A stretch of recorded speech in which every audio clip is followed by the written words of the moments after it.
कुछ बेटियों का ना मायका अपना होता है ना ससुराल अपना होता है। कुछ बेटी की कहानी ऐसी होती है कि उनका ना कोई नहीं होता, सिर्फ़ इस दुनिया में अल्लाह उनका अपना होता है और इस दुनिया में कोई नहीं। उनके लिए सब्र करना आसान होता है, लेकिन सब्र करना उस बेटी के लिए मुश्किल है जिसका इस दुनिया में सब है। उसका मायका भी है, ससुराल भी है, उसके सब हैं, लेकिन होने के बावजूद भी उसका कोई अपना नहीं। उसको ये फ़ीलिंग आती है कि जैसे हमारा कोई नहीं है। वो होती है बदनसीब बेटियाँ, जिनका कि ना कोई इस दुनिया में नहीं होता, सब होते हुए भी। दुनिया की नज़र में हज़ारों रिश्ते होते हैं, लेकिन उसको समझने वाला, उसके दर्द और उसकी तकलीफ़ को समझने वाला कोई नहीं होता है। वो बेटी चाहती है कि मैं अपना दर्द किसी को बताऊँ, मैं अपने ससुराल में किस तरह से रह रही हूँ ये चीज़ किसी को बताऊँ, लेकिन कोई उसको समझने वाला नहीं होता। वो किस तरह से मार पीट सह रही होती है और लोगों की ना बुराइयाँ, ज़िल्लत और ताने, बहुत सारी चीज़ों को वो फ़ेस कर रही होती है। लेकिन वो चाहती है कि मैं कहूँ ये सारी बातें, लेकिन वो नहीं कह सकती क्योंकि वो मजबूर है, क्योंकि उसको समझने वाला कोई नहीं है। आज के टाइम पे बल्कि बहुत सारी ऐसी बेटियां हैं, गांव के साइड में ज़्यादातर ऐसी हैं कि वहाँ पर जब शादी अपनी बेटियों की लोग कराते हैं ना, तो उनको ना को कुछ बेटी को समझाए या ना समझाए, लेकिन एक बात वो लोग समझाते हैं अपनी बेटी को, वो ये कि चाहे कुछ भी हो जाए, तुम्हें जो है अपना घर बसाना है और कोशिश करनी है बसाने की। मैं तो ये कहती हूँ कि आप ना अपनी बेटी को कुछ मत सिखाइए, बस उसे इतना इल्म उसको सिखा दीजिए कि उसे दीन और इस्लाम की समझ आ जाए। जिस औरत को दीन और इस्लाम की समझ आ जाती है ना, फिर उसको पता होता है हर रिश्ते का क्या-क्या मतलब है, क्या उस पे हक़ है और क्या उस पे हक़ नहीं है। उसे अपने अखलाक पता होते हैं, अपने अदब पता होता है, दूसरों के साथ और अपने के साथ कैसा रहना, उसे सारी चीज़ें का इल्म होता है।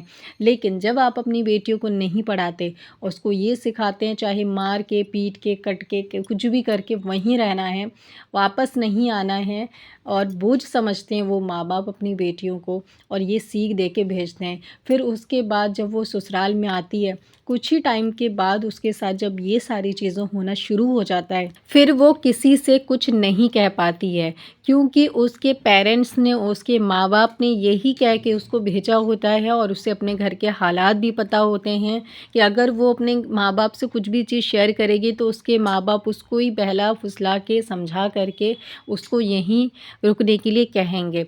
अगर की बेटी ऐसी जगह है जहाँ पे उसको मारा जाता है, पीटा जाता है, उसकी कोई इज़्ज़त नहीं है, सिर्फ़ उस घर में उसकी औकात सिर्फ़ नौकरानी की इतनी है, क्योंकि वो वहाँ का काम करती है, उसके बदले उसको खाना मिलता है, इसके अलावा उसकी कोई इज़्ज़त नहीं है। उसको सास से मार पड़ रही है, उसको ससुर से मार पड़ रही है, उसको शौहर से पड़ रही है, उसे नंद से, देवरानियाँ, जेठानियाँ, हर किसी से उसको मार और ज़िल्लत ताने मिल रहे हैं ना, तो ये ससुराल और ये जगह ना उस औरत के लिए, उस लड़की के लिए बिल्कुल भी परफेक्ट नहीं है। यहाँ से ना इस दलदल से अपनी बेटी को जल्दी आपको निकालना चाहिए। अगर आप जो है नहीं निकालेंगे ना और ये सोच रहे हैं कि हमने शादी करा दी और हमारी सारी ज़िम्मेदारी ख़त्म हो चुकी है, तो गलतफ़हमी में हैं। माँ-बाप की ज़िम्मेदारी होती है अपनी बेटी को अच्छी जगह देना, और प्लस ये भी ज़िम्मेदारी होती है अगर वो तकलीफ़ में है तो उसका निकाह आप वहाँ से उसको ख़त्म करके, पहले तो आपको सुलह कराना है, सुलह हो जाए, सारी चीज़ ठीक हो जाए तो ठीक है, नहीं ठीक होता है तो आप अपनी बेटी को वहाँ से ले आइए, क्योंकि जब तक वो जुल्म सहती रहेगी, जितनी मार सहेगी, जितने आंसू उसके निकलेंगे, सब का मतलब आप पे ही आएगा, वो माँ बाप के ऊपर, जो भाई बहन थे, जो माँ बाप थे, या फिर जिसने उस लड़की का रिश्ता कराया उस आदमी के साथ। एक औरत को ना बिल्कुल भी इस्लाम में परमिशन नहीं है कि उसका शौहर उसे मारे पीटे, इस चीज़ की इजाज़त नहीं दी गई है। औरत जो है कमज़ोर चीज़ को कहा गया, नाज़ुक है, वो कोई मारने पीटने के लिए नहीं बनी है, ठीक है। औरत जो है बदअखलाक हो सकती है, बदतमीज़ हो सकती है, इन सब को सुधारने का तरीका है। इसमें भी ये नहीं है कि मारा जाए, पीटा जाए, लेकिन आज के टाइम पे गाँव में, देहात में यही चलता है कि औरत जो है बदतमीज़ है या नहीं भी है, तो शौहर को ऐसा लगता है ये हमारी ग़ुलाम है। पता नहीं वहाँ पे लोगों ने माइंडसेट क्यों ऐसा कर रखा है कि जब कोई औरत आती है शादी करके, तो शौहर उसको ग़ुलाम समझता है और बाकी घरवाले उसे नौकरानी समझते हैं कि ये हमारा काम करेगी। आज तक जो चीज़ वो नहीं खाए होंगे या फिर जो चीज़ नहीं बनाए होंगे या जिसमें ज़्यादा मेहनत लगता है, वो काम भी उससे करवाया जाता है। पता नहीं क्यों कराते हैं, लेकिन कराते हैं वो लोग।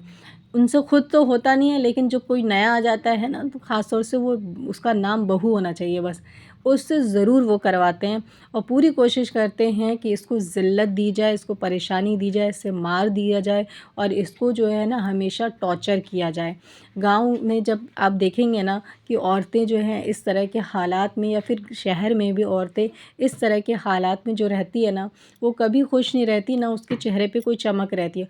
उसकी आँखें, उसका शरीर, उसका दिल सब बता रहा होता है कि ये खुश नहीं है, लेकिन फिर भी माँ-बाप उसको नहीं निकालते हैं। वो बेटियाँ ना बहुत ज़्यादा दुखी होती है और अंदर ही अंदर टूट चुकी होती है, सिर्फ़ एक बात से कि क्या मेरा इस दुनिया में कोई नहीं है? क्योंकि शौहर से उसे मार पड़ रही है, उसको बिल्कुल मोहब्बत नहीं है। और जिस आदमी को बीवी से मोहब्बत नहीं, मैं कहती हूँ वहाँ रहना बेकार है। और जिस औरत को भी अगर आदमी से मोहब्बत नहीं, तो वहाँ आदमी का भी रहना बेकार है। ये जो मियाँ बीवी का रिश्ता होता है, मोहब्बत भरोसे के ऊपर होता है, वही बेसिक चीज़ें नहीं होगी तो आगे रिश्ता कैसे चलेगा।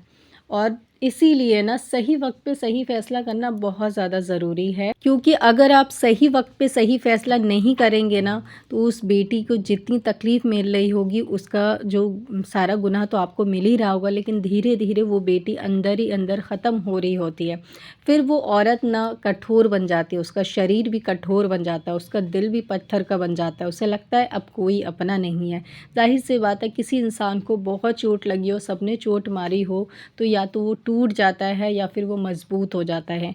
फिर वो मज़बूत हो जाती है, वो भी ऐसे जैसे कि उस पे किसी का अब असर नहीं होता, और वो सिर्फ़ और सिर्फ़ शिकायत शिकवा किसी के बारे में भी सिर्फ़ अल्लाह से करती है, ऊपर वाले से करती है, अपने दिल की बात उसी से कहती है और सब्र कर लेती है। अब तो उस बेटी ने सब्र कर लिया और उसको उसका फल तो ज़रूर उसकी ज़िंदगी में या फिर आखिरत में उसको मिलेगा ही। लेकिन आप क्या कर रहे हैं, जो उसके पेरेंट्स हैं, आप लोग क्या कर रहे हैं? आपने कहाँ अपनी बेटी को दी है? आप लोग इस गलतफ़हमी से निकलिए कि बेटी की शादी कराने की ज़िम्मेदारी सिर्फ़ आपके ऊपर है। ऐसा नहीं है। उसका अच्छा शौहर उसके लिए ढूँढना, अच्छा इंसान ढूँढना, ये ज़िम्मेदारी है। आज के टाइम पे लोगों ने शादी को ना इतना ज़्यादा कॉम्प्लिकेटेड कर दिया है, जिसकी वजह से अच्छे रिश्ते लोग नहीं ढूँढते हैं। बस सस्ता-वस्ता और जैसे भी काम निमट जाए बस जल्दी से वैसा वाला रिश्ता करके ये लोग चलते बनते हैं। इन्हें लगता है ज़िम्मेदारी ख़त्म हो गई है, जबकि नहीं। हदीस में जो आता है ना, मैं कहती हूँ ना, इस्लाम को अगर जब फ़ॉलो करेंगे ना, तो हर चीज़ आसान हो जाएगा। उसमें कुछ भी ऐसा डिफ़िकल्ट लिखा ही नहीं है, कोई रूल्स ऐसा नहीं है।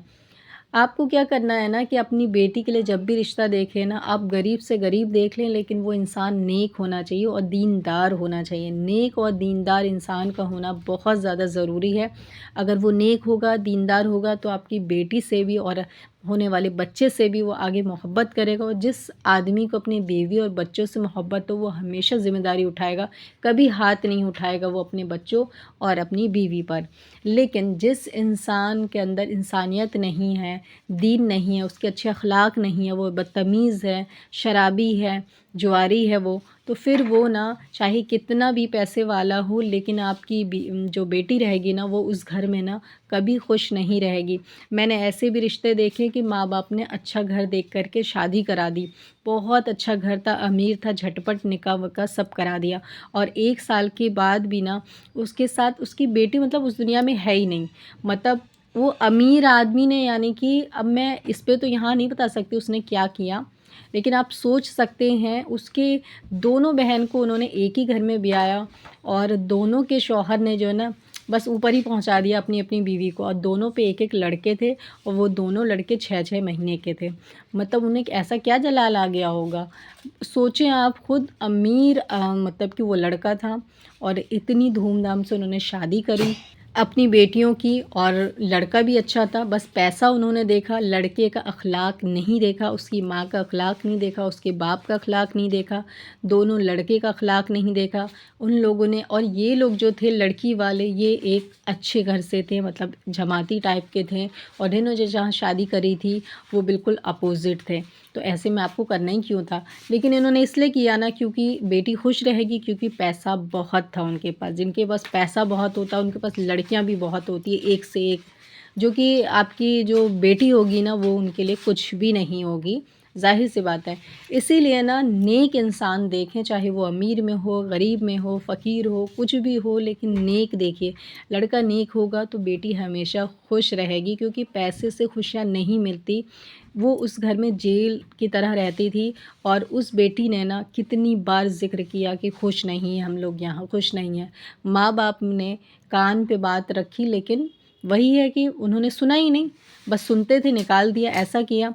और एक दिन ऐसा हुआ कि बस बेटियों की उन्होंने शादी करी थी और 1 डेढ़ साल के अंदर ही ना उनके साथ इतना बड़ा हादसा हो गया और इतने बड़े वो लोग सदमे में चले गए और उन्हें सदमा लग गया। ज़ाहिर सी बात है ना, किसी के घर की जवान बेटी जिन्होंने इतनी धूमधाम से अपनी बेटी की शादी करी, कोई भी माँ-बाप बुरा नहीं सोचता है अपनी औलाद के लिए, क्या सपने इंसान देखता है। लेकिन उनके साथ क्या हो गया, सिर्फ़ उन्होंने पैसे का लोभ किया और कुछ भी नहीं देखा कि रिश्ता कैसा है। ये कहानी तो वो है जो मुझे पता है, लेकिन बहुत सारी ऐसी स्टोरी जो कि ना मुझे पता है, ना आपको पता है। मेरी बहनों की घर की कहानी है जो चार दीवारी में रह रही है। वो नहीं बोल सकती, ना तो यूट्यूब पे है वो, ना यूट्यूब के बाहर है। वो किसी को नहीं बता सकती, ऐसे-ऐसे दर्द में बेटियाँ ज़िंदगी गुज़ार रही है। तो मैं इतना ही कहना चाहूँगी उन माँ-बाप से कि अमीर मत देखिए, सिर्फ़ और सिर्फ़ लड़का अच्छा देखिए और शादी का जो पूरा प्रोसेस होता है ना, इसको आसान करिए, इतना ज़्यादा कॉम्प्लिकेटेड मत कर दीजिए कि एक लड़की का जीना ही मुश्किल हो जाए शादी के बाद। एक लड़की से पूछो कि शादी के बाद उसको क्या चाहिए, तो सुकून चाहिए होता है। सुकून उसे अच्छे शौहर से ही मिलता है। अगर शौहर टॉर्चर करने वाला होगा तो वो अच्छा खाना खा के भी, अच्छे बेड पे लेट के भी सुकून नहीं मिलेगा उसको। इस बात को पता नहीं पेरेंट्स क्यों नहीं समझते हैं और इतना सोशल मीडिया आज के टाइम पे फिर भी नहीं समझते हैं। फिर मिलते हैं, जब तक के लिए अल्लाह हाफ़िज़।